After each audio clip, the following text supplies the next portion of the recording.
Apa sih wudhu itu? Banyak orang ambil air, kemudian dibasuhkan ke muka, basuhkan ke tangan, basuhkan ke kaki, lalu setelah itu mengatakan kita sudah suci, kan begitu.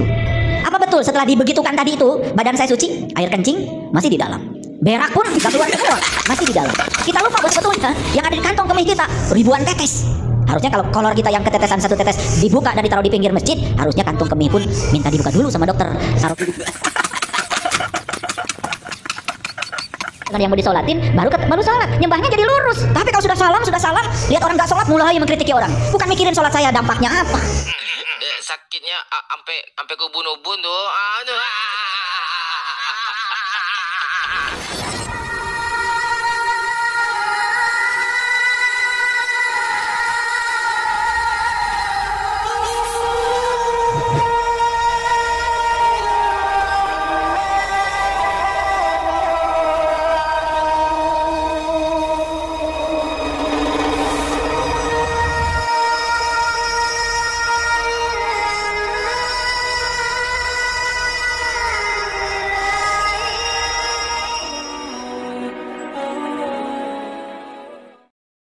Assalamualaikum warahmatullahi wabarakatuh. Bismillahirrahmanirrahim. Alhamdulillahirabbil alamin.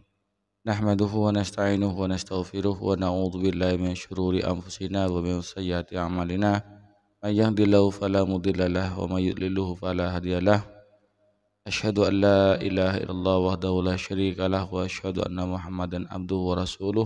Assalatu wassalamu ala Rasulillah wa ala alihi wa sahbihi wa man tabi'ahu wa mawalah. Amma ba'du. Pemirsa TV yang dirahmati oleh Allah, kesempatan kali ini kita jumpa lagi di channel YouTube kami yaitu TV 414. Mudah-mudahan kita senantiasa mendapatkan lindungan dan rahmat dari Allah, juga mendapatkan taufik dan hidayahnya. Amin ya rabbal alamin.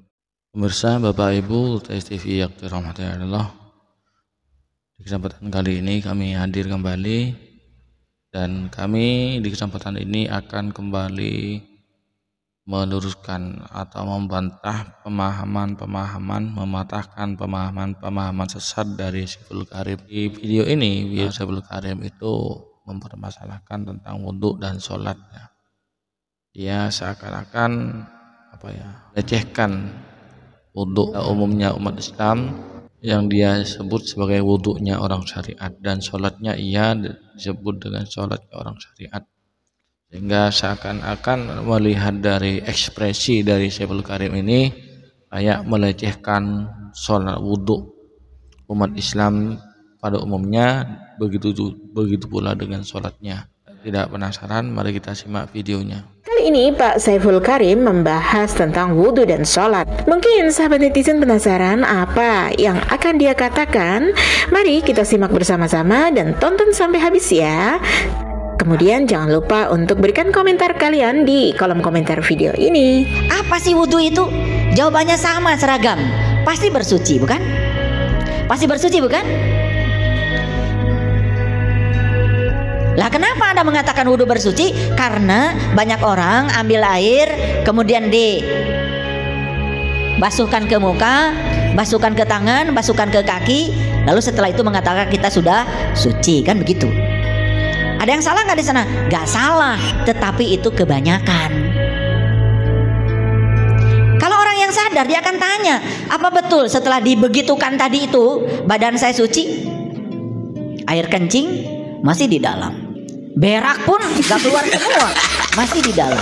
Kita lupa bahwa sebetulnya yang ada di kantong kemih kita ribuan tetes. Harusnya kalau kolor kita yang ketetesan satu tetes dibuka dan ditaruh di pinggir masjid, harusnya kantung kemih pun minta dibuka dulu sama dokter. Taruh dulu di rumah sakit biar tubuhmu suci. Sakitnya sampai ke ubun-ubun tuh. Aduh. Saya ngomong pakai bahasa awam nih, bahasa umum supaya kita waras. Apa saya tidak pernah melakukan wudhu kayak gitu? Ya wudhu sama. Kalau enggak wajah saya udah kayak apa?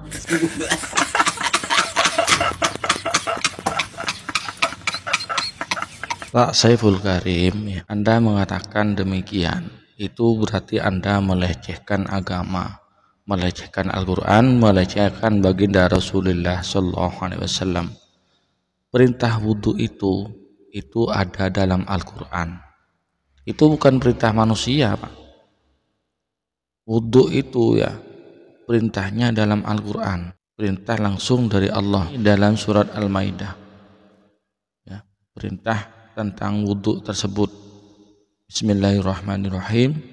Ya ayyuhalladzina amanu, wahai orang-orang yang beriman, iza kumtum ila sholat, jika kalian hendak mendirikan sholat, nih, faghsilu wujuhakum, basuhlah wajah kalian, wa aydiyakum, dan tangan kalian, ilal marafiqi, sampai dengan sikut, wamsahu biru'usikum, dan basuhlah kepalamu, wa arjulakum, dan kakimu, ilal ka'bain, sampai dengan mata kaki. Wa in kuntum junuban, jika kalian itu dalam keadaan junub, at-tahharu, maka bersucilah, artinya mandi wajib. Nah ini oleh ulama Syafi'iyah itu ditambah 2. 1 diambilkan dari sabda Nabi, innamal a'malu binniyat. Kemudian yang terakhir tertib, sehingga jadilah fardunya wudu 6. Nah itu bukan main-main itu. Itu dari hadis dan Al-Quran. Nah, untuk tadi yang disebutkan dengan suci, bersesuci, itu bukan suci dari najis, tapi suci dari hadas. Dirakan bersesuci itu bersesuci dari hadas, bukan dari najis. Karena sesuci dari najis itu bukan wudu namanya, tapi izalatun najisi, menghilangkan najis. Itu beda, Pak. Ya. Maka tidak masalah. Artinya najisnya masih ada di keadaan kita, kemudian kita berwudu, itu sah saja wudunya. Tapi itu kurang baik. Jadi yang pertama itu menghilangkan najis. Istilah dalam fikih itu izalatun najisi, menghilangkan najis yang ada di badan kita.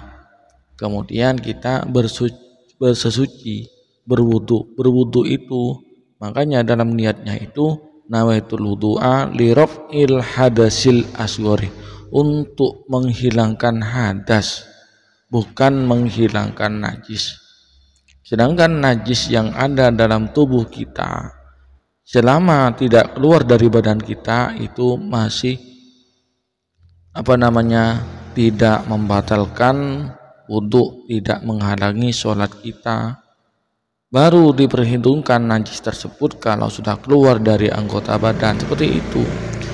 Ini Al Karim ini dapat dari mana? Rujukannya dari mana? Kita dalam beragama itu pedomannya, rujukannya adalah Al-Quran dan Sunnah. Sabda Nabi, ini sabda Nabi, taraktum fikum amroini, saya meninggalkan 2 perkara kepada kalian.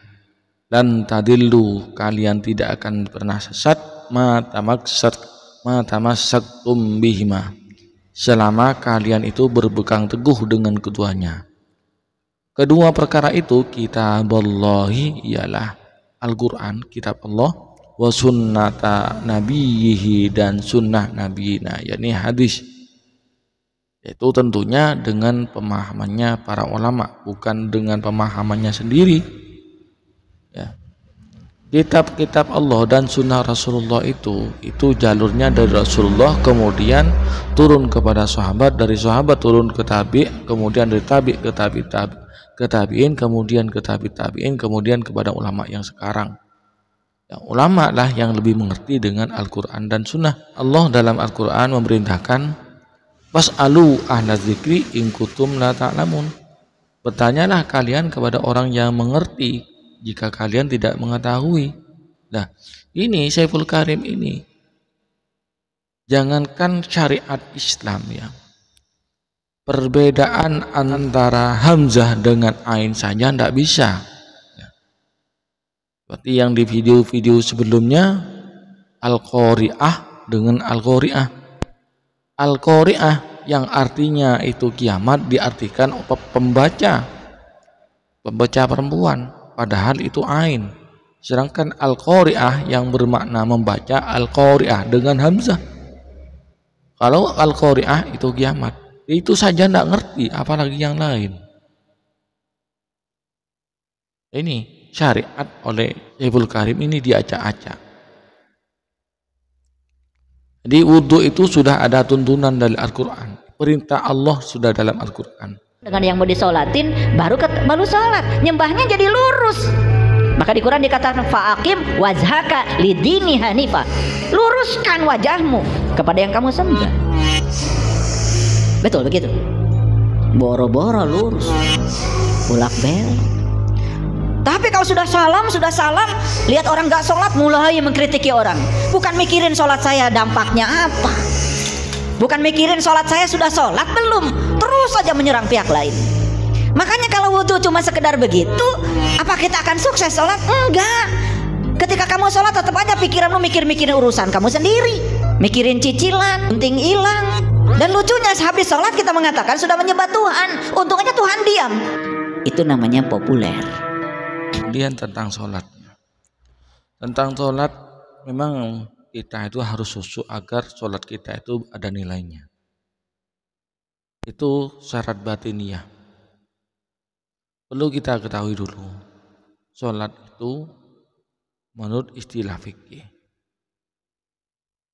lughatan ad-doa, secara bahasa itu doa. Kemudian wastilahan, secara istilah aqwalun wa af'alun muftatahatun bitakbir wa muftatamatun bitaslim, yaitu perbuatan dan perkataan yang diawali dengan takbiratul ihram kemudian diakhiri dengan salam. Itu sholat. Dalam sholat itu ada syarat dan syurut dan rukun. Syarat ada dua macam, kemudian ada rukun, ada syarat diterimanya sholat, ada. Jadi ada 3. Itu syarat batiniyah. Kemudian ada mubtilatus sholat. Ya, itu harus kita pahami. Bukan diacak-acak semau-maunya ngomong kayak Syekhul Karim ini. Perintah sholat itu tidak sembarangan, sampai saking pentingnya sholat sehingga Nabi oleh Allah dipanggil ke Sidratul Muntaha untuk menerima perintah sholat itu. Kembali lagi, sholat itu mempunyai syarat.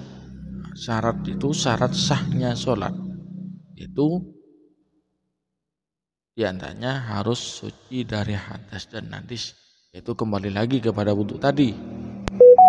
Kemudian ada syarat wajibnya. Diantaranya harus mukmin, harus balik, harus berakal. Kemudian syarat diterimanya sholat itu syarat batiniyah, hatinya harus khusyuk. Sehingga dalam hadis itu disebutkan, dalam hadis di mana Nabi ini dihadiri oleh malaikat Jibril yang berubah, yang menjadi manusia biasa. Malaikat Jibril bertanya kepada Nabi, mal ihsan, apa yang dinamakan ihsan? Nabi menjawab, anta budallaha ka'annaka tarahu wa illam takun tarahu fa innahu yaraka. Kamu menyembah Allah seakan-akan kamu bisa melihat Allah. Jika tidak, maka kamu itu kamu yang dilihat oleh Allah. Itu ihsan. Dan ini yang kita usahakan agar kita itu khusyuk. Namun khusyuk ini ya, kita dapat bisa khusyuk apabila kita paham dari makna, dari perkalimat, dari apa yang kita baca. Untuk memahami, untuk kita bisa paham, kita tahu makna terjemahan dari masing-masing kalimat dalam bacaan sholat itu, ya harus belajar. Harus diantaranya harus tahu, harus belajar ilmu alat yang namanya nahwu dan shorof. Tanpa kedua ilmu itu mustahil kita mengerti dengan tata bahasa Arab itu, mustahil kita paham bahasa Arab itu, mustahil kita mengerti dengan bahasa Arab itu. Apalagi hanya jurusan sains, jurusan fisika, kemudian belajar tentang bicara tentang agama yang nggak nyambung, ya akhirnya amburadul kayak Syekhul Karim ini. Kemudian Syekhul Karim ini juga mengaku kajiannya tingkat makrifat.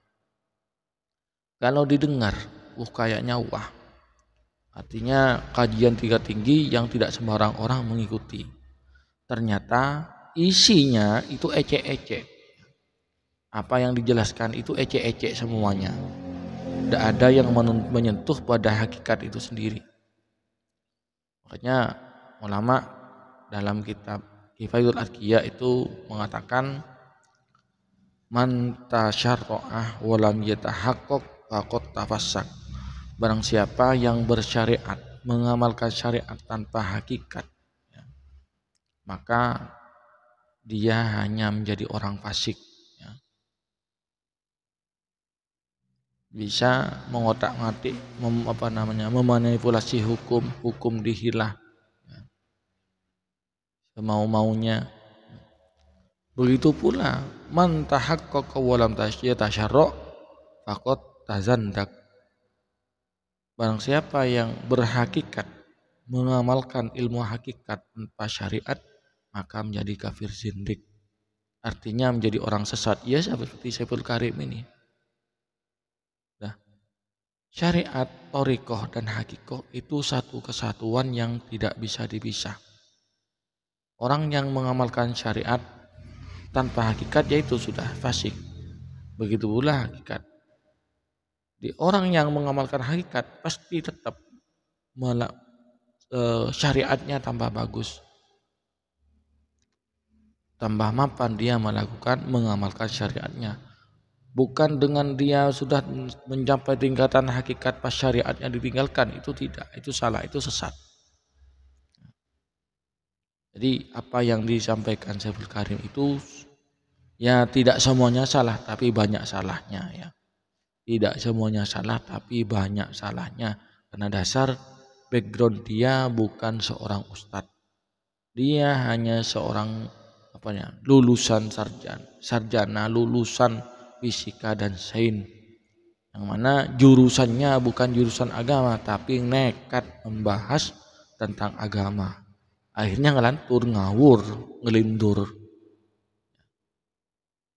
Dan ini harapan kami para YouTuber itu Syekhul Karim ini segera ditangani. Sampai sekarang kok tidak ada pihak dari MUI, dari Kemenak, dari pemerintah, tidak ada yang peduli dengan Syekhul Karim. Apa mereka sudah tidak peduli lagi dengan umat? Apakah berita Syekhul Karim ini tidak sampai kepada mereka sehingga mereka tidak mengabaikan kasus ini? Ingat, kalau ini dibiarkan nanti, siapa yang bertanggung jawab di akhirat? Siapa yang bertanggung jawab di hadapan Allah kalau umat disesatkan? Umat disesatkan oleh oknum-oknum seperti Syekhul Karim ini, tidak ada yang meluruskan, tidak ada yang ngurusi. Bapak Ibu pemirsa TV yang dirahmati oleh Allah, mungkin hanya ini yang dapat saya sampaikan. Mudah-mudahan apa yang kami sampaikan ini menjadi tambahan wawasan, bisa membentengi kita dari akidah-akidah yang menyimpang seperti akidahnya Syekhul Karim dan akidah-akidah Mujassimah, akidah musyabbihah, dari paham-paham radikal, dari paham-paham yang menyesatkan. Pemirsa TV yang dirahmati oleh Allah, hanya ini yang dapat saya sampaikan, ya. Pada kesempatan kali ini mudah-mudahan apa yang telah saya sampaikan ini bermanfaat bagi kita bersama. Kurang lebihnya mohon maaf. Assalamualaikum warahmatullahi wabarakatuh.